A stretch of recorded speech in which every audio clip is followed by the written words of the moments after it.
Cette semaine, Info TV Laval, tout juste avant le bingo, la chance de gagner 3 500 $ en cash, mesdames, messieurs, en direct de votre salon. Nous avons Charles Véraud à la chronique sportive. Nous avons Nicolas Vincent Poirier qui vient nous parler du nouveau film Terminator Dark Fate. Est-ce bon, est-ce moyen, est-ce excellent? Nous allons en parler avec lui. Nous avons Geneviève Châtelain de chez Équiterre qui nous parlait d'un mode de financement pas banal pour financer les écoles et familiariser les jeunes avec l'achat local, de nourriture locale et biologique. Nous avons Alex Adou de chez Remax qui vient nous parler de la chronique immobilière de sol contaminé et ses impacts sur une offre d'achat. Et pour terminer, nous avons mon coloc sur l'émission, Jean-Jacques Lapierre, mon co-animateur, qui me sert de cobaye aujourd'hui. Je l'invite en tant qu'invité. Il va nous parler des débuts de la télévision régionale de Laval sur Info TV Laval dans 4, 3, 2, 1. Bingo!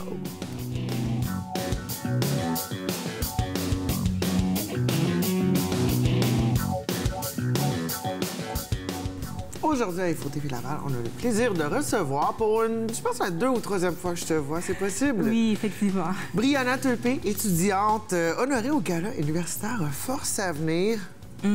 Oui. Donc, premièrement, félicitations. Merci. Des jeunes qui s'impliquent, on aime ça. Puis des jeunes qui s'impliquent comme toi, c'est plutôt rare, parce qu'à chaque fois que je te vois, tu es impliqué quelque chose, tu es soit présidente de classe, organise des trucs de popote roulante, tu es vraiment impliqué au niveau de la communauté. Parle-moi de ta passion d'être impliqué comme ça, parce qu'on s'entend que tu as les attitudes futures politiciennes. Est-ce que je me trompe?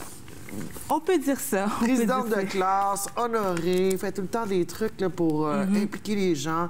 Les gens te suivent là-dedans. Donc, ça fait longtemps que tu es comme ça? Tu as toujours été comme ça? Ou tu t'es découverte une passion pour ça? Bien, je me suis découverte une passion au fur et à mesure également, mais je pense qu'au départ, pourquoi je m'implique, c'est, quand j'étais toute jeune, c'est parce que je voulais aider. Donc, quand j'étais au primaire, à chaque fois qu'on demandait qui veut aider à ranger la classe, je levais la main. Qui veut aider à préparer le dîner de Noël, je levais la main. Je voulais que mes idées fassent partie de ça. Et au fur et à mesure, je pense que ça s'est transformé en fait que, OK, bien, arrivé au secondaire, surtout, je fais partie d'une école, je suis étudiante. Mettons, je faisais du sport, je jouais à la musique et tout ça. Mais à part ça, c'est comme s'il y avait un besoin à l'intérieur de moi qui disait « OK, mais il faut que tu fasses plus, il faut que tu t'impliques parce que tu fais partie de justement ce milieu-là, il faut que tu donnes ton avis. » Quand j'étais en musique, j'organisais plein d'activités pour les autres étudiants. Donc, c'est ça aussi un peu qui m'anime, si je peux dire ça comme ça. OK. C'est beau à voir aussi. Oui. C'est beau à voir. Puis, ça te va bien parce que là, 21e Gala Force Avenir, tu as gagné un prix. C'est quoi le prix au juste que tu as gagné? J'ai gagné une médaille Force Avenir et également une bourse universitaire pour l'Université Concordia. Merci. Félicitations! Oui, parce qu'on sait que l'université, ça coûte cher. Oui. Puis ça, c'est une belle récompense pour une fille qui s'implique. Puis ça me motive encore plus. Ça te motive encore plus. Oui. Et puis, qu'est-ce qui a fait que c'est toi qu'on a choisi? C'était quoi l'apport que tu as fait pour qu'on fasse « Hey, c'est Brianna Turpin qui va gagner cette année ». Qu'est-ce qui t'a fait démarquer des autres? Je sais pas, honnêtement, mais je pense que ce serait justement à tous les enjeux et les projets sociaux. Je touchais un petit peu à tout aussi et j'essaie de rejoindre tout le monde. Puis j'étais un peu aussi, je pense, comme on a décrit, un peu une leader. Donc, j'essaie, à travers des projets, vous avez dit LGBTQ+, mais il y a aussi le projet environnement, il y a la popote roulante, il y a aussi le mois de l'histoire des Noirs. Il y en a plusieurs. C'est au mois d'avril, non? Le Black History Month? C'est au mois de février. Le mois de février. Je suis désolée. C'est correct. Donc, je pense que c'est aussi à propos de ça, le fait que je sois motivante et que moi, en fait, je ne m'impliquais pas pour moi, mais je m'impliquais pour les autres aussi, pour que la voix des élèves surtout soit entendue, surtout en tant que présidente, représentante des élèves. Donc c'est vraiment ton rôle, c'est de représenter ta classe, représenter tes pairs, puis faire hey, écoutez, nous, il y a ça qui ne marche pas, on aimerait régler ça. Et durant ma dernière année, effectivement, au secondaire, j'étais présidente de mon école, mais j'étais également aussi présidente du comité des élèves de la commission scolaire de Laval.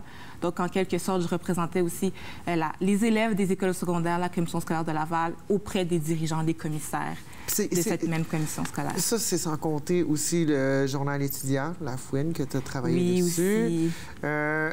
Écoute, qu'est-ce qui te pousse? C'est quoi le prochain défi? Qu'est-ce que, d'après toi, serait le prochain truc qui te branche? Tu ferais comme, hey, ça serait important pour moi qu'on s'enligne là-dessus. s'il y a un projet, un truc que tu dis, hey, la prochaine étape, là, ça, là, il y a de quoi qui marche pas ici, puis j'aimerais ça qu'on attaque ça de front, ça ressemblerait à quoi? Honnêtement, vite comme ça, j'ai pas vraiment d'idée, mais c'est sûr que les enjeux auxquels je travaille, c'est des trucs que je m'implique, c'est des trucs que je remarque au fur et à mesure dans le milieu auquel je suis. Maintenant, je suis rendue au cégep, je viens d'arriver. Est-ce que je peux constater des nouveaux enjeux? Pas encore, mais justement, c'est au fur et à mesure d'être dans le milieu que tu te rends compte de qu'est-ce qui marche pas puis qu'est-ce qui marche moins bien. Puis là, tout à l'heure, on disait, tu as des aptitudes de politicienne, mais c'est pas des aptitudes de vendeur de chars usagers. C'est les attitudes de leader, les attitudes de voir socialement ce qui se passe, l'attitude de réunir ces gens-là puis d'être la porte-parole de ces gens-là. Est-ce que tu sens que c'est une pression pour toi de faire ça? Ou c'est tout bonnement, tout naturel, c'est comme, non, je deal très bien avec ça? Non, vraiment pas. Je trouve pas ça comme une pression. Au contraire, je trouve que je suis destinée à ça, si je peux le dire comme ça. OK, ouais. Parce que, justement, je me sens à ma place quand je pars des projets, quand je travaille avec les autres. Justement, c'est comme si, genre, c'est vraiment moi. Ouais. Et justement, quand je pars un projet, que j'ai une idée en tête, je vais toujours aller demander l'avis de certains. Puis ce que j'aime aussi quand je fais des projets, c'est déléguer, si je peux dire ça comme ça. Donc, est-ce que toi, je sais que tu es bon là-dedans, donc est-ce que tu peux t'occuper de cette partie-là du projet? Donc, c'est un peu comme ça. L'art de bien s'entourer. Oui, aussi. OK. Peut-être pas politicienne, peut-être futur entrepreneur, gestionnaire d'entreprise. Je ne sais pas vraiment. Écoute, Force Avenir est un organisme à but non lucratif dont la mission est de reconnaître, d'honorer, de promouvoir l'engagement étudiant et la persévérance scolaire. Toi, comment tu t'es rendu à non seulement participer à Force Avenir, mais à gagner un prix? Est-ce qu'il fallait que tu t'inscrives ou c'est des gens qui t'ont inscrit, c'est des professeurs qui t'ont inscrit? Comment ça fonctionne? En fait, comment ça fonctionne, c'est que dans ton école secondaire, il y a des enseignants et du personnel de l'école, les directions aussi, qui remarquent une élève. Dans ce cas-ci, c'est moi qui se démarque par son implication, justement, implication et l'engagement étudiant. Ouais. Ils font un dossier par rapport à cette personne-là et ils l'envoient à un premier jury à Force Avenir qui l'évalue. Toi, est-ce que tu étais au courant de ce processus-là? Non, pas au début. Wow. OK. Ils ne me l'avaient pas dit. Ils avaient seulement dit, « Hey, Brianna, on te trouve vraiment super impliquée. Parmi tous les élèves à l'école, on trouve que tu es la plus impliquée et on va te proposer justement à ce jury-là. » Donc, c'est ça. Moi, je ne m'entendais pas trop à plus. Est-ce que comment ça arrive? On t'appelle un matin, « Mademoiselle, vous avez gagné » ou il y a un autre processus de sélection? Donc, c'est ça. Je pense qu'il y a un autre processus de sélection. Donc, parmi toutes les candidatures qu'ils envoient des écoles secondaires dans la région de Montréal, dans mon cas, ils l'évaluent. Suite à ça, ils choisissent 12 candidats qui souhaitent rencontrer en entrevue. Et parmi ces 12-là, il y en a 6 qui sont lauréats régionaux, dont moi, je fais partie. Donc, toi, on t'a rejoint pour une entrevue. Oui. C'est comme ça que tu as appris que tu étais en nomination? Exactement. Donc, c'est une belle surprise. Beaucoup de téléphone, ça? Oui, exactement. Wow, OK. Et puis, pour terminer, il nous reste 1 minute. La famille, les amis, ils disent-tu, OK, Brianna, on aimerait ça te voir. Tu es tout le temps en train de courir partout, en train de faire tes trucs, ou tu réussis à avoir une vie normale autour de ça, en plus de tes activités extracurriculaires? Je pense que je réussis sûrement à avoir une vie normale autour de ça. Mais justement, ma vie, c'est mes implications et tout ça. Fait que c'est justement là que je découvre des nouveaux amis. Et aussi, mes parents aussi sont impliqués. Mon implication ne va pas de nulle part. Ouais. Donc, ça me permet aussi, ma vie familiale fait partie de mon implication, justement. OK. Donc, la pomme ne tombe pas très loin de là. Exactement. Bien, Brianna Turpie, un gros merci. Félicitations. Continue de t'impliquer parce que des gens comme toi, on en a besoin. On s'entend que la planète a besoin de tous les leaders qu'on a, puis des bonnes vibes. Donc, tu as une excellente vibe. Maud Cambronne pour la suite, puis continue. Merci. Chronique sportive ici à Info TV Laval avec Charles Véraud. Salut Charles, ça va bien? Bonjour Stéphanie, oui. Ça va, ouais? Oui, ça va très bien. Aujourd'hui, on a une chronique sportive des plus variées parce que souvent on parle du Rocket, on parle souvent du hockey. On parle souvent de hockey, on s'entend que c'est le sport national puis on a la chance d'avoir le Rocket, le club école du Canadien de Montréal. Mais là, aujourd'hui, on parle d'autre chose. On va commencer avec de la course automobile, qu'est-ce que t'en dis? T'aimes ça, la course automobile? Oui, moi, j'aime ça. Je sais que t'aimes piloter des autos qui vont vite, tu me l'as dit. Oui. J'en possède pas, malheureusement, mais oui, j'aime ça une fois de temps en temps. J'ai découvert un pilote lavallois qui vient de Sainte-Rose. Il course dans la série Super Production Challenge. Je connaissais pas personnellement. Je l'ai découvert là, quand j'ai fait mes petites recherches pour parler de lui. Il s'appelle Patrick Michaud. C'est un amateur de course automobile et il en fait. et pilote une Volkswagen GTI. Ouais. Alors, il a fini 3e cette année. Il y a 12 épreuves et lors des 12 épreuves, là, il a fini 11 fois dans le top 5. Fait qu'il roulait son 31 pilotes. Ouais. Alors, il roulait tout le temps dans le peloton de tête, comme on peut dire. Ouais. Puis on sait que la course automobile, c'est très dispendieux. Tu sais, les pièces... Coûte cher, juste un set de pneus pour Juste faire de la les course, c'est assez pneus, et dispendieux. on s'entend que c'est pas des voitures stock qu'on appelle, là. C'est des voitures modifiées, alors ça Moi, coûte tu cher. parlais d'une Volkswagen, c'est une Volkswagen qui a été modifiée Oui, pour c'est faire un la Volkswagen course. GTI que lui l'a modifié. Et lors de la première course de la saison, les organisateurs ont dit t'es trop rapide. Ils l'ont monté de catégorie. Lui, il s'attendait pas à ça, bien évidemment. C'est comme un petit bonus, un petit cadeau. Un petit bonus, puis il s'attendait peut-être à être plus performant. Alors là, il allait compétitionner contre des gros bolides, qu'on l'appelle. Mais comme je disais, a performé, a fini 3e sur 31 pilotes. Wow. Et il nous Sérieux? disait là, que lui, souvent, les grosses équipes ont des mécanos qui travaillent pour lui. Lui, il fait tout seul. Il est tout seul. Il est tout seul, il est pilote, il construit son auto, fait les modifications lui-même. C'est lui qui change ses tires pendant les tours de piste aussi? Non, il ne change pas des tires. C'est pas comme la Formule 1 là, Ouais, qui c'est arrête ça, au c'est- plus. Non, c'est des grands touristes, c'est des courses de 30 à 45 minutes. D'accord. C'est comme l'enduro qu'on appelle. D'accord, d'accord. Alors, a bien compétitionné. L'année prochaine, sera de retour, a adoré son expérience.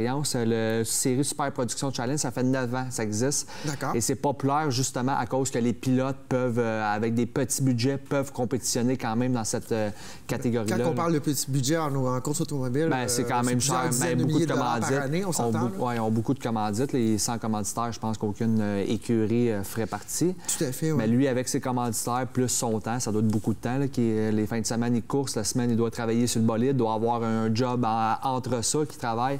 Donc, Alors, c'est ça. Patrick Michaud, ouais, ouais, de Sainte-Rose, là, un pilote automobile qui vit de sa passion et a bien performé cette saison. Écoute, là. mot de Cambronne pour Patrick. chapeau. La suite, Chapeau à chapeau, lui. ouais. Puis, C'est le fun de voir bon des courage. amateurs. Puis, il y a des sponsors qui veulent se manifester, sponsoriser Ah oui. un athlète de chez nous. Être sur son véhicule. Là, Être sur son véhicule, un c'est beau, vraiment cool. Moi, je vois les NASCAR avec Ouais. le logo de Tide, ça, Ouais. là, puis on dirait que ça décore On la sait que c'est voiture. les commanditaires qui les font vivre parce que sans commandite, surtout Ouais. le sport automobile, un sport très dispendieux. Là. Excessivement, oui. Oui. OK, cool. Hey, écoute, bonne nouvelle. Ensuite, on Bonne s'en va nouvelle. vers quel sport? On s'en va Automobile vers- au tennis. Au tennis? Oui, au tennis. Laila Annie Fernandez. Ça fait longtemps que je la suis. Peut-être que vous ne la connaissez pas. C'est une Lavalloise. Fernandez, ça sonne pas trop québécois. Pourquoi? Son père est né à l'Équateur. Sa mère est née à Toronto, originaire des Philippines. D'accord. Alors, ce petit mix-là, mais elle est née à Laval. Cependant, elle s'entraîne en Floride, comme la plupart des joueurs et Bah, joueuses de question de tennis. saison, À cause mais elle vient que- quand même d'ici. Elle vient ici, elle vient ici. Puis pourquoi j'en parle? C'est parce que le 26 octobre, elle a remporté le challenge de Saguenay avec sa coéquipière Mélodie Collard en double. Ils jouent en Ouais. double. Ont remporté le tournoi. C'était son 3e titre professionnel. Wow. Elle est seulement là, âgée de 17 ans. Et pourquoi j'en parlais aussi? Parce que là, l'été... Jeune âge en partant. Jeune là, âge, c'est et virtuose. je sens qu'elle va... On le sait, là, le tennis s'en vient de plus en plus populaire. On a Bianca Andreescu qui a gagné la Coupe Rogers cette année au Canada. Le tennis a comme eu une vague de supporters. Une effervescence, là, dans le Denis monde du Shapovalov tennis. qui avait bien performé en 2017 à la Coupe Rogers à Montréal. On s'en rappelle. Et là, Bianca Andreescu qui a gagné les internationaux des États-Unis a comme mis le tennis sur la map. Et cette jeune de 17 ans pourrait causer des surprises. Celle qui avait, on le sait, avait remporté le Roland Garros côté junior. On le sait que c'est un grand chelem, Roland Garros, mais là aussi junior. Elle l'avait remporté. Alors, ont battu là, au tournoi les deux meilleurs tennis, le groupe, je dis les noms, Samantha Murray et Bibiane Skoof. Qui viennent de quel pays? C'était des Européennes. C'était eux qui étaient censés, comme les favorites, étaient nommées favorites du tournoi. Alors, Puis nos belles Lavalloises les ont torchées. oui, la belle, et ça sera un jeune nom à retenir, là, Leila Annie Fernandez. Elle va être seulement 17 ans. Elle a commencé sa carrière professionnelle en 2017 sur le tour. À 15 ans, donc? À 15 ans, elle a joué son premier match sur le WTA, le tour du tennis professionnel féminin. Ouais. Et la Coupe Rogers, on le sait, les filles reviennent à Montréal. Ouais. Alors, peut-être qu'elle pourra performer. On aurait une devant- chance de voir une Lavalloise Ouais. sur Leila Annie la Fernandez liste des s'entraîne très combattants. fort. Là. Elle s'entraîne très fort et s'entraîne en Floride, évidemment. On a le court ici à Parc-Jarry qui s'entraîne. Ouais. L'équipe nationale du Canada s'entraîne là. Et elle pourrait causer des surprises, on le sait, là, de la place là, pour le tennis. Ouais. Eugénie Bouchard qui avait bien performé. Eugénie, qu'est-ce qui s'est passé d'après toi? Tu sais, là, on sort un petit peu du cadre de Laval, mais tu sais, là, on est dans le tennis parce que tout le monde la voyait là, au top du top. Puis après ça, on dirait qu'elle a commencé à faire plus de mannequinat. Elle a atteint les demi-finales à Roland-Garros une année. Dans le fond, elle a atteint le carré d'as dans un grand chelem. Les grands chelems, c'est 4 tournois par année. C'est 4 gros tournois. Il faut gagner pour... si tu en gagnes un, c'est comme... C'est la crème de la crème. C'est une consécration, finalement. C'est comme la Coupe Stanley, mettons, au hockey. C'est quand tu gagnes un grand chelem en tant que joueur ou joueuse de tennis, c'est très... Ça avait rendu parmi les 4 finalistes. Ça avait bien performé, mais après... C'est la pression, peut-être que la pression de la... Parce qu'on s'entend sur une belle fille, elle a eu des contrats de mannequinat, des contrats de ci, des offres de son Instagram. Ouais. Mais non, le talent est là parce que pour se rendre, elle s'avait rendue 6e, si je me rappelle bien, elle était 6e, classée 6e après ces performances-là. 6e au monde, c'est très bon. Mais là, elle est sur le déclin total et est plus capable d'enchaîner des victoires en Est-ce que tu penses que c'est une question mentale? C'est vraiment une question de... le tennis, c'est un sport individuel. Fait que c'est sûr quand... Tout le temps le mental. Un sport d'équipe, quand il y en a un qui va pas bien, les autres peuvent compenser. Quand un joueur, un athlète tout seul va pas bien, tu vas pas bien. Fait que tes performances, elle a changé beaucoup de coach, Eugénie Bouchard, au cours des années. On dirait qu'elle n'est pas capable de... C'est comme si elle se cherchait peut-être. Elle est encore jeune, on peut peut-être réassister, mais là, tu as Bianca Andreescu, la jeune ontarienne, qui est le nouveau monument du tennis au Canada. La nouvelle consécration, la nouvelle Rogers et gagner les grands chelems devant Serena Williams, qui est la plus grande joueuse mondiale. Aller la battre chez eux aux États-Unis, sur son propre territoire. Fait qu'on a des bonnes athlètes canadiennes qui... Leilani Fernandez, peut se baser sur eux. Tu sais, c'est des Canadiennes, elles peuvent suivre leurs traces. Fait que tout est possible. Le tennis qui était plus en baisse dans ces dernières années, mais là, on dirait que... Ça revient en force. Ça revient en force, le tennis. C'est un beau sport. On voit les courts de tennis aussi dans les parcs municipaux cet été. Là, je voyais tout le temps... C'est un beau sport. C'est un beau sport, les frapper des balles quand il fait beau. C'est un beau sport, ça garde en forme. Puis, ça garde les nerfs... actif, là, tu sais. Oui, ça fait bouger. Oui, on garde les réflexes. Ouais. Ben, un gros merci, Charles Véro, chronique sportive. Donc, on se revoit dans 2 semaines pour... Dans 2 semaines, on va parler un petit peu du Rocket. Là. Il va y avoir quelques matchs de jouer d'ici là. On sait que Ryan Pelling a été rappelé la semaine passée. Alors, on va parler de tout ça. Là. On va faire un petit bilan du début de saison des Rockets. Génial. Merci. Chronique cinéma avec Nicolas Vincent Poirier et Amy. Salut, ça va? Salut, oui, et toi? Oui, super. Alors, aujourd'hui, on parle d'une franchise cinéma qui a marqué, je te dirais, plusieurs générations. En tout cas, moi, ça a marqué la mienne, la fameuse série Terminator, la série de films. Oui. Là, il y en a un nouvel exemplaire. Un dernier tome qui est sorti, si on veut, avec Terminator Dark Fate, où est-ce que là, Linda Hamilton revient dans son rôle de Sarah Connor. Oui. Arnold Schwarzenegger revient dans son rôle de... c'était quoi, le T-2000? Le T-800 ou le T-1000. Le T-800, je pense. OK. En tout cas, le Terminator première génération. Et puis, toujours à la recherche de sauver le monde de la déchéance causée par les intelligences artificielles et Skynet, qu'on a pu voir. Sauver le monde, mais surtout faire beaucoup d'argent au box-office. Parce que... Oui, c'est sûr. C'est le but de ce film-là. Tu sais, le premier... Le premier, on mettait la table. Arnold n'était pas super connu. C'était débile. C'était débile, pour vrai. Exactement. Ça a marqué une génération. Le Tellement. premier, 1984, je pense. Exactement. C'était très rafraîchissant. Et là, tout à coup, quand le deuxième est sorti, je pense que c'est en 91, avec la fameuse chanson You Could Be Mine, Guns N' Roses, ça a fait un tabac, Musique Plus, ça a fait le combat des clips pendant des mois, ce truc-là.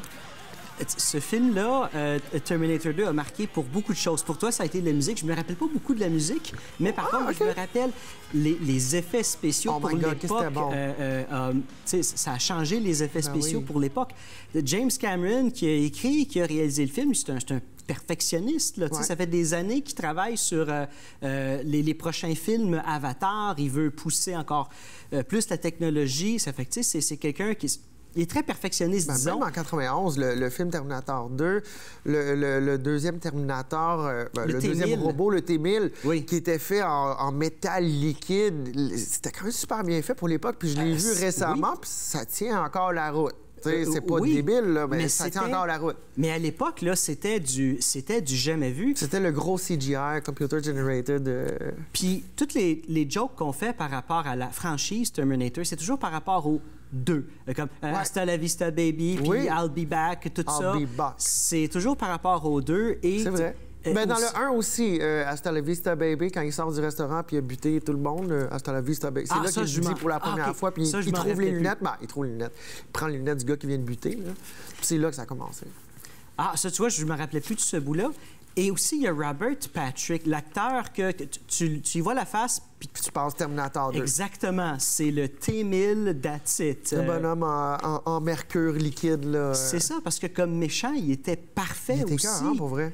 Et depuis Terminator, c'est rare qu'un deuxième film est meilleur que le premier. Il y a Dark Knight. Mais il était très attendu aussi à l'époque. Godfather, Terminator, mais est-ce qu'il y en a vraiment d'autres? Ça doit se trouver, là, mais à vue de nez comme ça, je te dirais que c'est un des rares. C'est très difficile, et c'est le problème avec cette franchise-là. C'est que là, les deux films ont été des gros succès commerciaux, donc, veut pas, les studios, leur but, c'est de faire de l'argent.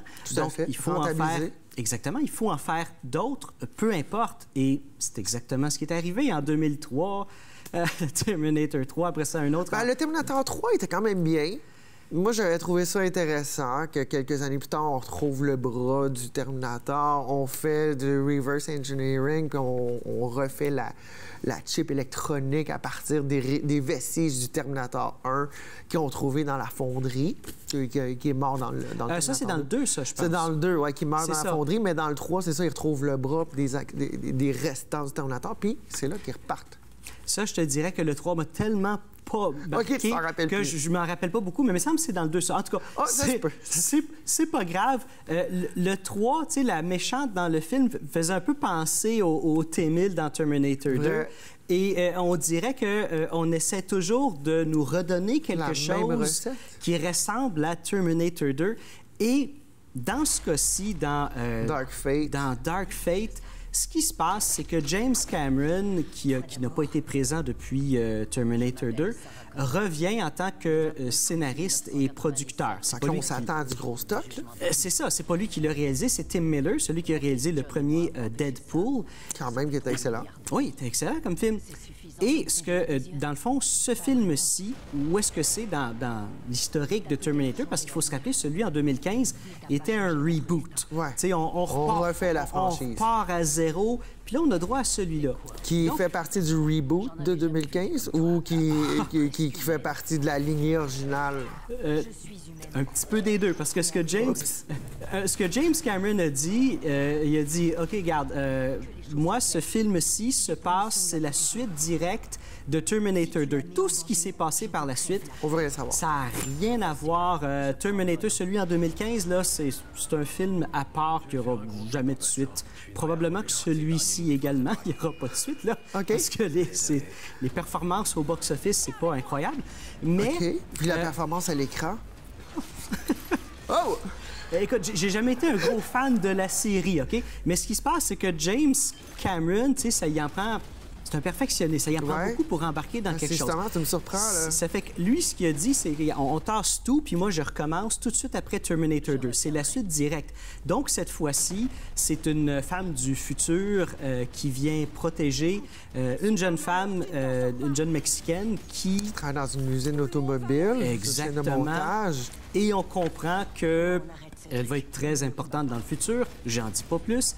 Et il y a un robot du futur qui ressemble étrangement au T-1000 qui revient pour essayer de la tuer. La seule différence avec ce robot-là... C'est qu'il dit pas « Hasta la vista, baby », puis il dit pas « I'll be back ». Ça, c'est Arnold. Arnold qui revient. Mais mettons, le méchant dans le film, lui, ce qui le différencie des autres, disons, c'est que, oui, c'est du métal liquide, mais il y a aussi une base...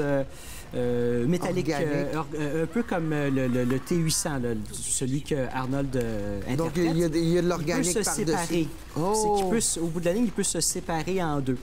Fait que ça fait 2 robots pour le prix d'un. Exactement. Est-ce que l'histoire est intéressante? Écoute, c'est du gros réchauffé parce que James Cameron, quand il a fait ce projet, quand il a commencé à écrire, lui, il a bâti l'histoire pour une trilogie. À un moment donné, il y avait trop de stock, puis OK, on sépare ça en 3. Ça, techniquement, c'est le premier de cette prochaine trilogie-là.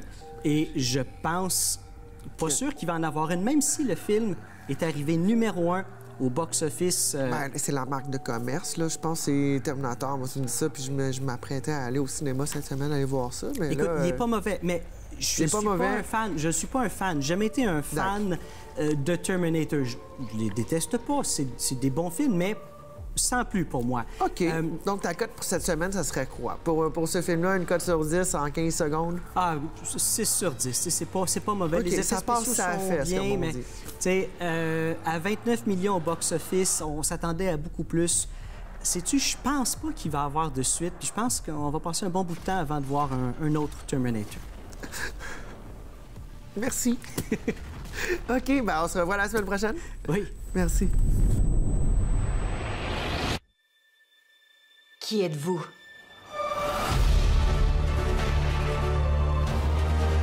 Je m'appelle Sarah Connor. Des comme toi, j'en ai jamais vu. T'es presque humaine. Aujourd'hui, on reçoit Geneviève Châtelain, conseillère aux projets éducatifs chez Équiterre. Bienvenue. Merci beaucoup, Stéphanie. Donc, aujourd'hui, on se parle parce que vous avez trouvé une façon originale de financer des projets dans 3 écoles de Laval. Quand on parle de financer des projets dans des écoles avec Équiterre, on s'entend qu'Équiterre, il y a une urgence climatique présentement. La 6e extinction de masse, techniquement, elle est abordée, malheureusement. Oui. On est encore au point de pivot, parce qu'on aurait peut-être encore une chance de revirer ça de bord. Puis, on est là pour les jeunes, sauver le monde. Comment est-ce qu'on fait ça? Premièrement, ces sous-là, ces moyens de financement-là, à quoi ils servent? Équiterre, c'est quoi votre job avec les enfants, finalement? OK. Bien, en fait, le projet École enracinée, c'est des campagnes de financement qui fait la vente de paniers de légumes biologiques. Ouais. C'est les paniers qui sont livrés et cultivés par des producteurs de chez nous, membres du réseau des fermiers de famille. Donc, nous, notre rôle là-dedans, c'est vraiment d'accompagner à la fois les écoles et les fermes, de trouver le bon match entre écoles et fermes, de les accompagner là-dedans. On donne des outils aussi de promotion pour permettre aux écoles de vendre les paniers. Donc, nous, on a vraiment... aussi des paniers biologiques comme ça. Non seulement la nourriture, elle est biologique, donc pas de pesticides et de trucs comme ça. Mais aussi, c'est qu'on mange local. On évite d'importer une tomate de la Californie puis de faire de la pollution pendant tout ce temps-là pour qu'on ait une tomate à moitié défraîchie rendue sur nos tablettes, non? Tout à fait. En fait, on réduit le kilométrage alimentaire à son maximum. Puis c'est super important qu'on sait justement que la plupart des aliments, ils vont voyager 2500 km avant de se rendre dans notre assiette. C'est fou. Fait que nous, on réduit ça là, de vraiment beaucoup. Puis un autre avantage sur l'environnement, c'est que c'est une formule on a une visée 0 déchet pour cette année, pour notre 4e édition. Donc, les paniers, on les recycle. C'est tout le temps le même panier qu'on prend. Il n'y a pas on voulez-vous un sac en plastique avec vos oignons? Il n'y a pas de ça. Non, c'est ça. Dans le fond, comment que ça fonctionne, c'est que les fermières, les fermiers, ils arrivent à l'école avec des bacs de légumes. Puis là, il y a une formule prédéterminée. Puis c'est les parents qui vont mettre les légumes dans leur sac réutilisable. D'accord. On veut que ça soit le plus 0 déchet possible. Donc, ça, c'est la première méthode de financement, des paniers de légumes bio par des maraîchers locaux. Donc, on se remplit la bédaine de belle façon, puis en plus, on finance des projets pour éduquer les enfants sur les avenues possibles, les avenants possibles aussi, si on continue sur la voie sur laquelle on est, sur consommation, pollution, etc. Exactement. En fait, non. En fait, nous, c'est le moyen de financement qu'on propose, c'est la vente des paniers de légumes bio. Puis c'est vraiment une façon, justement, tu l'as dit, c'est un programme d'éducation, en fait, à l'alimentation saine, locale et durable. Puis c'est vraiment... Pour ça, c'est une formule qui est vraiment intéressante. C'est gagnant. Oui, c'est gagnant pour tout le monde, en fait. Exactement. Parfait. Ensuite, on a aussi des soupers spaghettis. Ça, c'est le classique. Donc, pour les écoles ci-dessus, hésite les soupers spaghettis et la vente de chocolat. Ils ont aussi choisi d'avancer des fonds grâce à la vente de paniers de légumes. C'est ce qu'on vient de parler. Mais il y a de la vente de chocolat?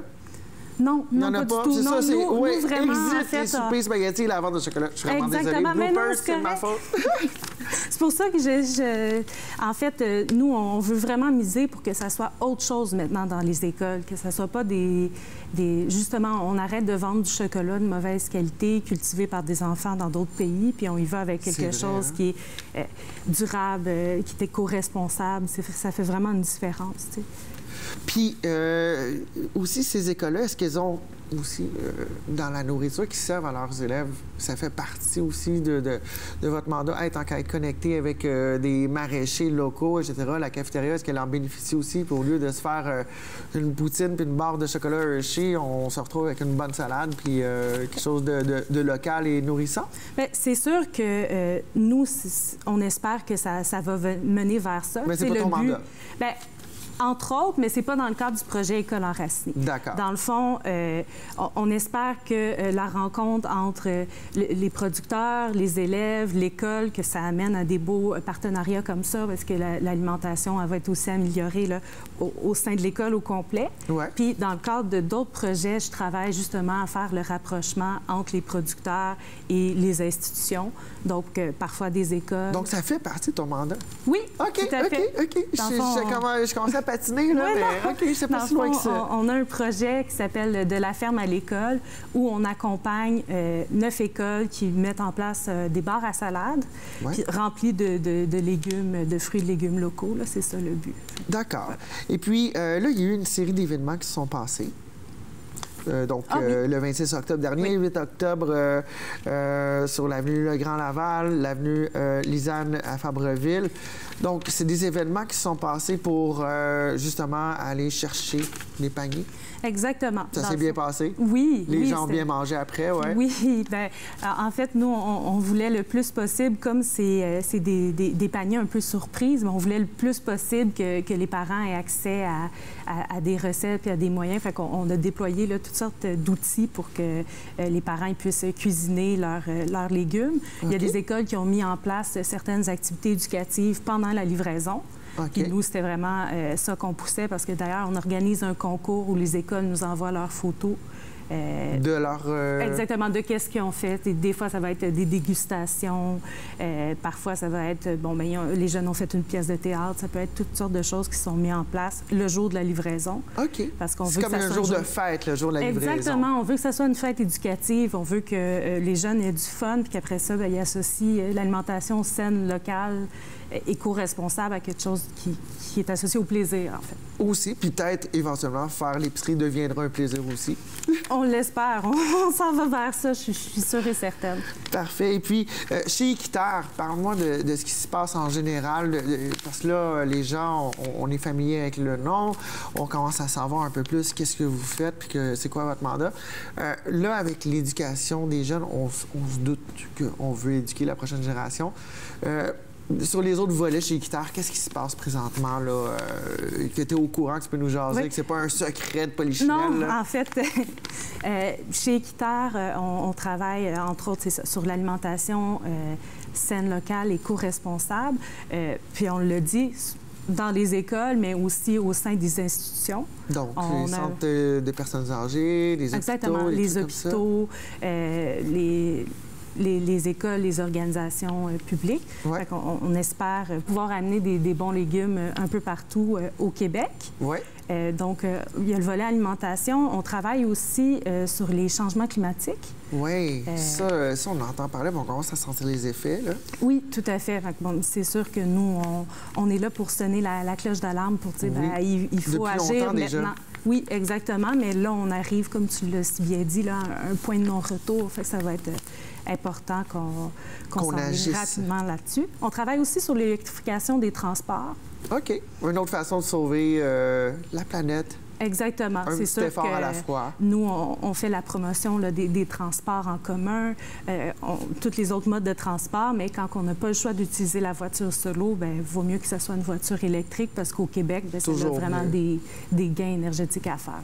Bien, Geneviève Châtelain de chez Équiterre, un gros merci. Bien, ça m'a fait plaisir. Et puis, panier, si ça vous intéresse, communiquer avec Équiterre, peut-être qu'il y aurait d'autres options. Si vous êtes membre institutionnel, ça serait peut-être intéressant. Tout à fait. Puis sinon, il y a le site web fermierdefamille.org. Parfait. On va l'avoir en bas de l'écran. On l'a en bas de l'écran, pas de souci. Il n'y a pas de souci, notre réalisateur nous a arrangé ça. Un gros merci. Merci beaucoup. Finalement, c'était son baptême télé, donc ça n'a pas fait mal. Non. Ouf! Oh, c'est correct. Non, t'as su me mettre à l'aise quand même. Un gros merci. Vous aimez la mode, on aime la mode et on découvre des nouveaux designers. Bonjour les filles. Bonjour. Donc, Bertrand, la ligne 01. Donc, aujourd'hui, on accueille Marilyn Bertrand et Laurence Martin. Oui, donc, bonjour. Bonjour. Vous venez nous présenter votre première ligne de blazer, de veston. Ouais. Vous venez nous la présenter dans un défilé privé qui aura lieu à la Galerie Gora le 4 novembre prochain. Et on va en parler aujourd'hui. Premièrement, bienvenue sur l'émission. Deuxièmement, wow, tout le look que vous avez là, j'adore. Et troisièmement, vous êtes un duo de designers qui sont affiliés ensemble, accoquinés ensemble, pour nous lancer 22 vestons, non seulement griffés, mais uniques, que les gens vont pouvoir s'approprier et ça va être une pièce unique pour chacun. Donc, exactement. OK. Premièrement, comment vous êtes-vous rencontrés? Vous avez comme deux looks similaires, un peu pareil, pas pareil, comme deux petites sœurs, mais tu sais, dans le fond, c'est pas des sœurs, on le sent bien, mais c'est tout comme. Ben, Marilyn, dans le fond, je vais te laisser la parole. C'est toi qui as comme le début de l'histoire. En fait, j'avais un rêve. J'avais vraiment envie de créer une ligne de vêtements. C'est inspiré de mon grand-père qui avait son atelier sur Chabanel, exactement. La rue mythique pour la mode au Québec depuis tant d'années. Donc, j'ai gardé ces morceaux-là des années 80 que je regarde, que je porte encore activement. Puis j'avais vraiment envie de trouver quelqu'un qui allait être capable de me compléter, donc dans les choses que j'allais pas être capable d'accomplir seule. Donc j'avais plein d'idées, mais pas le côté couture, confection, dessin. J'avais vraiment besoin de quelqu'un qui allait me compléter. Donc j'ai écrit à tout le monde que je connaissais de ce milieu-là, jusqu'à temps que je tombe sur Laurence. Oui, Ça, c'est arrivé, ça fait combien de temps? Parce que là, on regarde votre chimie et on dit, ah ben ouais, OK, les filles se connaissent depuis le berceau, mais c'est pas le cas, là. Ben, ça fait 1 an qu'on se connaît, qu'on s'est rencontrés, puis 1 an qu'on travaille sur le projet. Parfait. Oui, c'est vraiment excitant, là. Et on a développé une complicité entre les deux que, tu sais, même des fois, on s'étonne, on est comme tout le temps sur la même longueur d'onde. Télépathique, presque. Ah ouais. Vraiment. On peut dire ça. On peut dire ça. À répétition, là. À répétition. OK, fait là, si on fait le tour de votre mission aujourd'hui, parce que oui, mesdames, messieurs, elles ont une mission, c'est de vous conquérir et de vous montrer de quoi elles sont capables. Première ligne, la ligne 01. J'aime le nom, c'est tout simple, ça dit ce que ça a à dire. Donc, 22 vestons numérotés sont à la fois colorés avec des paillettes ou encore avec des épaules excentriques. Choisir de porter Bertrand Laligne, c'est une affirmation de confiance en soi, voire d'empowerment. Moi, j'aime beaucoup. Parce que oui, il faut avoir une certaine attitude pour porter quelque chose qui sort de la masse. Puis ça, je suis pour ça. Qu'est-ce qui a attisé ça chez vous? Cette vision-là de dire, hey, tu sais quoi, si tu mets nos créations, c'est parce que tu te démarques, là. Bien, je pense que c'est le besoin de sortir du lot aussi, de ne pas avoir peur de briller trop fort. Puis autant une femme peut porter ça qu'un homme. Ça peut être n'importe qui le souhaite, qui le veut. OK. C'est aussi un petit peu l'idée de... Pas nécessairement il faut avoir la personnalité pour le porter, mais je le vois aussi comme dans l'inverse. Des fois, on a un événement, puis on se demande qu'est-ce que je vais porter, qu'est-ce que je vais avoir l'air, est-ce que je vais fitter. Puis des fois, de porter quelque chose d'extravagant fait qu'on a l'air d'avoir... plus confiant. On se sent bien, puis les gens sont comme, c'est qui? Tu sais, il y a quelque chose de le fun qui donne un peu de courage à porter des fois des paillettes, puis de pas avoir peur de flasher un peu. Oui, c'est ça. En quelques lignes, Marilyn, donne-moi une description de Laurence et Laurence, donne-moi une description de Marilyn au niveau professionnel, toujours. Au niveau professionnel, bien, Marilyn, c'est quelqu'un de très créatif, très pointilleuse aussi dans son travail. Elle sait vraiment ce qu'elle aime. Puis elle n'a pas peur de foncer puis de dire si ça marche pas, c'est pas grave, on va trouver des solutions. OK. Marilyn, parle-nous de Laurence. Laurence, c'est le cerveau, c'est l'intelligence, c'est la créatrice, c'est la dessinatrice, c'est la personne qui a mis au monde notre projet, c'est ma designer, ma partenaire. On est un bon team. Yeah, ben on le voit bien, on le sent bien. Je sais pas si ça traverse l'écran, moi je suis sûr que oui. Et puis, donc, défilé privé à la Galerie Gora. Premièrement, les places sont limitées. C'est sur invitation seulement. Comment est-ce qu'on fait pour se faire inviter? Écrivez-nous. Ben oui, sur nos médias sociaux, les gens qui nous écrivent, qui nous montrent d'intérêt, bien sûr, sont tous invités. D'accord. Avec grand plaisir. Oui, tout à fait. Et puis, pour vous rejoindre, pour assister assister au défilé privé qui aura lieu le 4 novembre prochain à la Galerie Gora. Vous pouvez aller sur Facebook, Instagram, Bertrand Laligne, et sur votre page web officielle, bertrandlaligne.ca. Donc, qu'est-ce qu'on s'attend à voir cette journée-là, ce soir-là, ce défilé-là? Il y a 22 pièces choisies sur le volet. J'imagine que vous avez dû travailler plusieurs trucs pour faire « Ah non, tu sais quoi, c'est ces 22-là. » Premièrement, pourquoi 22 items et pourquoi pas 20 et pourquoi pas 30? Parce que 22, c'est un drôle de chiffre. Bien, en fait, on a commencé avec deux échantillons. Puis on s'est juste dit, on veut en faire 20 autres. Hein? C'est tout simple que ça. On voulait en faire 20, puis on voulait en garder chacun un. Oui, c'est ça, en fait. Fait que ça donne 22. Ouais. Puis finalement, on a de la misère à choisir parce qu'on les aime tous. Hein? C'est un peu comme les enfants. Oui, vraiment. C'est dur de choisir. C'est vraiment dur. C'est comme demander à une chanteuse, c'est quoi sa tune préférée quand elle est finalement, on pense même pas peut-être être capable d'en garder un. C'est ça, on s'est dit, garde, on va les laisser aller, les 22, comme ça, on va voir qu'est-ce qui va se passer. Puis... Voilà, 2 enfants de plus dans l'univers qui propagent la bonne nouvelle. On les lance, voilà. Et puis, Marilyn... Vous êtes toutes les deux, Marilyn et Laurent, vous êtes toutes les deux diplômées du Collège Marie-Victorin. Donc, on les salue en passant. La première en design de mode et l'autre en graphisme. Fait que là, le fait d'avoir design de mode et graphisme, sais-tu que on a une bonne idée, on est capable d'appliquer pour qu'après ça, on puisse faire les patrons de qualité, qu'on manque pas notre coup, puis qu'on ne gaspille pas, on rentre tout de suite dans les bons plis. Mais c'est l'idée d'être capable de faire la conception, mais d'être capable aussi de le brander, de faire le site Internet, d'avoir une bonne DA photo, d'être capable de... ensuite faire une image de marque puissante, puis bien véhiculer, dans le fond, les valeurs de ce qu'on veut communiquer aux gens. Exactement. Ouais. C'est vraiment des forces complémentaires qu'on a, puis je pense que c'est ça qui nous distingue comme équipe aussi. OK, oui, on le sent bien. Et puis, moi, il y a une petite notion ici, une notion, c'est un des blazers qui s'appelle Dress It Up, Dress It Down. Moi, j'adore le nom. C'est pas le nom d'un blazer. C'est pas le nom d'un blazer? Non, c'est quand on dit ces vestons-là, tu peux les dress it up, dress it down.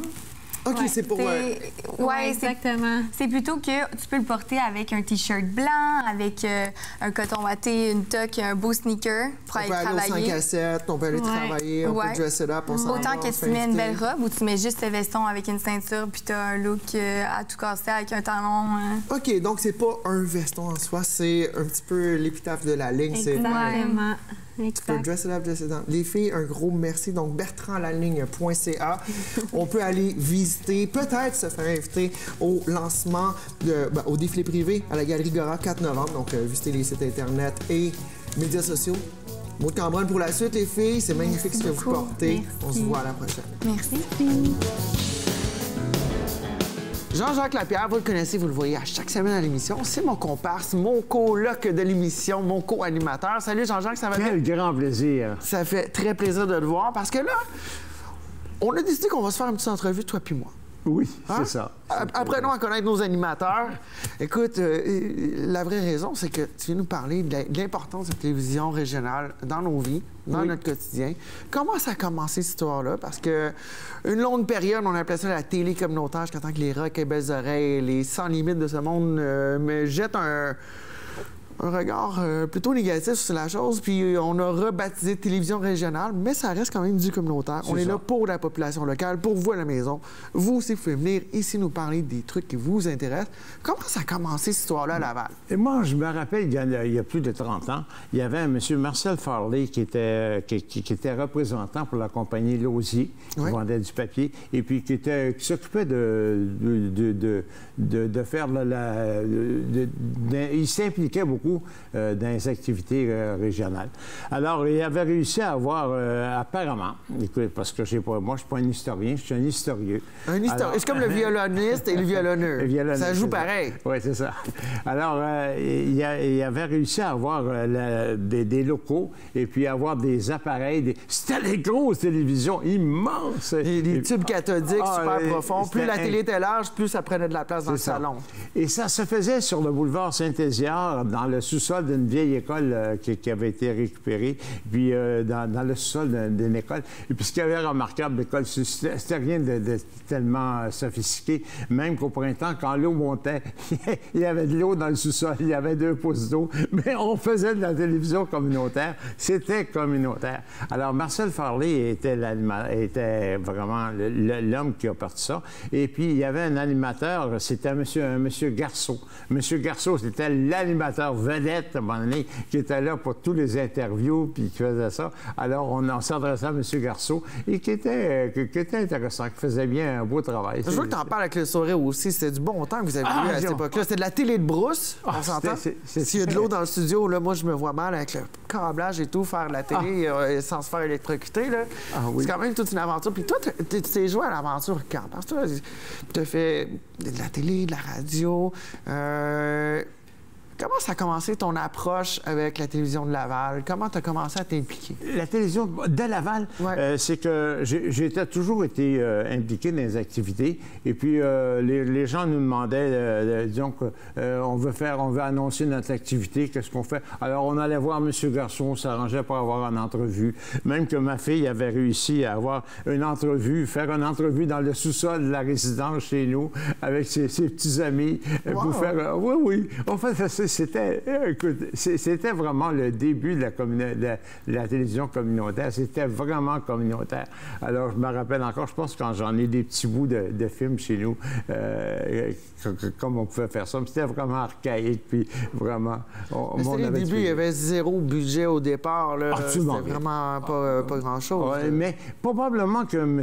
Garceau devait avoir un petit peu de budget de TVA à ce moment-là. C'était le début de TVA.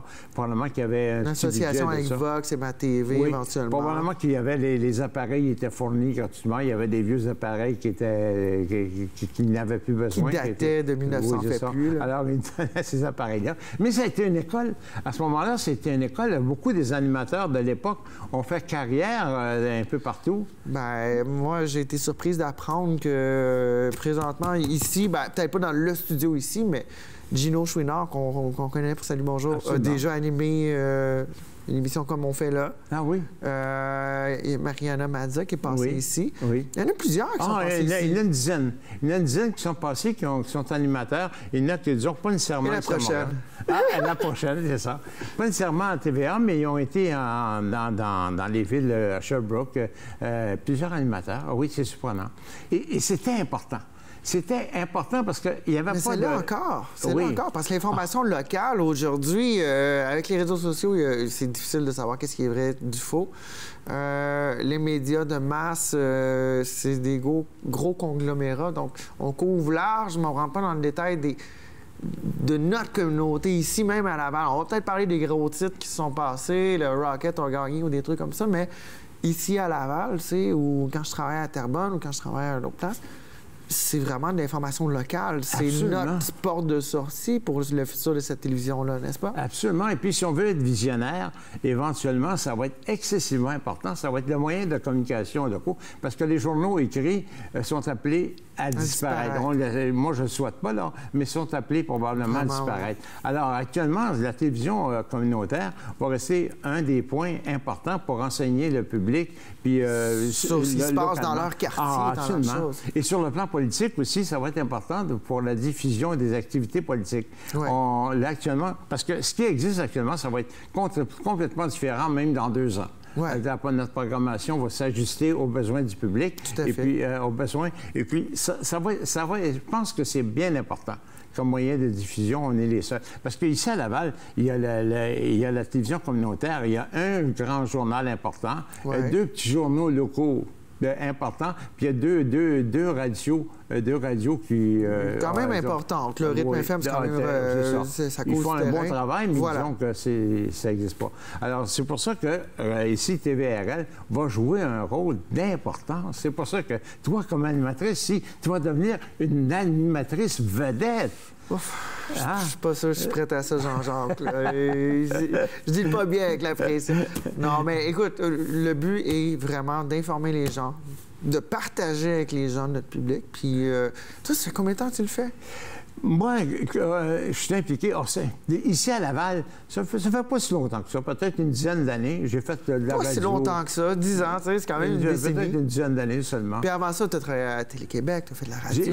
J'ai fait Radio-Québec. À Radio-Québec, j'ai fait 2 émissions vraiment importantes sur le rapport Durham, aux yeux du président, sur le rapport Durham. C'est une émission qui a passé dans 41 postes différents dans toute la province, qui a passé dans toutes les écoles de la province durant 2 années sur le rapport Durham. C'est un des programmes, une des émissions qui a passé le plus souvent en ondes. Ça, on parle de quelle année, rapport Durham? Dans les années 70, 72, ça, on a passé ça. Et puis, j'avais fait une autre émission aussi sur le clergé, qui avait été très populaire. Très acclamée. Oui, oui. Ben écoute, un gros merci, Jean-Jacques. Je suis contente de passer du temps à t'interviewer, toi. Tu sais, on se croise en rentrant de studio, etc. Puis écoute... Namasté, le mot de Cambronne pour la suite. Écoute, je suis contente de le voir à chaque semaine, puis on souhaite que ça soit... Le plaisir est pour moi. Encore très longtemps. Merci beaucoup. Chronique immobilière cette semaine avec Alex Adou-Ventoux. Salut Alex, ça va bien? Salut Stéphanie, ça va bien toi? Oui, courtier immobilier chez Remax. Donc aujourd'hui, on va parler d'un sujet que... on n'aime pas nécessairement aborder quand on veut acheter une propriété parce qu'on ne souhaite pas avoir ça chez nous. C'est des sols contaminés. Effectivement. Puis contaminé, ça peut être contaminé par plusieurs trucs. Différentes façons. Là. Et différentes façons. C'est pas juste le sol qui peut être contaminé, c'est carrément l'intérieur de la maison. C'est l'intérieur de la maison. Il peut y avoir de l'humidité, et il peut y avoir de l'ocre ferreuse dans l'eau, il peut y avoir de l'huile qui est déversée dans la fondation. Il y a plein de moyens que la propriété peut être contaminée. Donc, la plupart du temps, quand on parle de sol contaminé, ça serait un lieu qui aurait servi, qui aurait eu un accident. Je vous donne un exemple. Avant, c'était chauffé à l'huile. L'huile est tombée dans le fond, dans le garage. C'est rentré un petit peu partout. Fait que là, ils peuvent arriver puis demander, mettons, une étude d'environnement.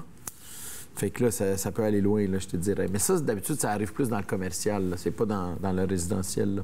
Là. OK. Dans les immeubles commerciaux, on demande tout le temps des études de sol. Parce commercial, selon le type d'entreprise, il y a certains produits chimiques qui peuvent être utilisés, certains selon solvants. le type d'entreprise, comme tu dis, ça peut être contaminé. Puis la banque qui donne pas le financement tant aussi longtemps qu'il n'y a pas de test d'environnement. Et ça, c'est pourquoi, ça? Pour pas avoir une poursuite par la suite qui fait que le prêt qu'ils ont accordé tombe à l'eau? Mais pas juste ça, c'est parce que la propriété, c'est contaminée, puis elle contamine le voisin. Poursuite éventuelle possible. Poursuite éventuelle. Puis la banque, elle vient comme être un risque. Elle a financé une propriété qui est contaminée. D'accord. Et puis, contamination, là, on a parlé des anciennes technologies, des chauffages à l'huile, qui auraient pu couler, contaminer les fondations, etc. Il y a d'autres types de contamination qui peuvent être dus à, exemple, un mauvais entretien ou un entretien moins qu'idéal de la maison. Exemple, des moisissures, la stachybotrys, qui est, entre autres, on va retrouver souvent dans des salles de bain, des petites taches noires, puis c'est très dangereux pour les poumons, ça. Effectivement, c'est très dangereux. Ça dépend le taux de la moisissure, je vous dirais. Le pourcentage dans l'air? Le pourcentage, je vous donne un exemple. Dans la salle de bain, ça n'arrêtait pas de couler pendant des années. Ouais. Mais là, c'est ça, il faut faire venir un expert qui puisse nous dire. Mais normalement, quand il y a beaucoup de moisissure, vous avez de la misère à tousser. Là. Puis vous voyez, c'est comme des cernes noires. Oui. Oui, le terme scientifique, c'est stachybotrys. Puis, ça émet aussi des particules qui, on respire, peuvent causer des maladies de poumons. Effectivement. Dans un cas extrême. Là, dans un cas extrême, c'est ça. Pas un petit peu de moisissure. Un petit peu... on s'entend que c'est pas cool d'avoir, là, mais... Non, c'est sûr. Et puis, il y a aussi des types de contamination qui sont causés par notre train de vie. Donc, exemple, aujourd'hui, le cannabis est légal, mais ça peut être considéré comme une forme de contamination. C'est bien ça. Si quelqu'un, je vous donne un exemple, il y a un sous-sol, puis là, il décide de faire planter du cannabis, bien là, c'est ça. Il peut y avoir de l'humidité dans la propriété. Puis OK, c'est pas tant le fait de fumer la plante qui pourrait causer une odeur. C'est le fait de la cultiver dans la propriété. Donc, ça serait la culture de marijuana. La culture de marijuana, bon, ça tombe bien, c'est illégal, donc on ne se casse pas le basic avec ça. C'est bien ça. OK. Alors, ensuite, il y a un autre type de contamination qui, elle, on entend parler sporadiquement, c'est radiation par radon. Le radon, qui est une radiation naturelle qui est émise par le sol. Mais certains endroits où il y a des fissures très, très creux dans la terre. Et ces radiations peuvent s'infiltrer à travers le ciment, à travers les fondations, etc. Puis ça, c'est quelque chose qu'on regarde de plus en plus, non? Oui, il y a certains secteurs je recommande à mes clients de faire une expertise de radon.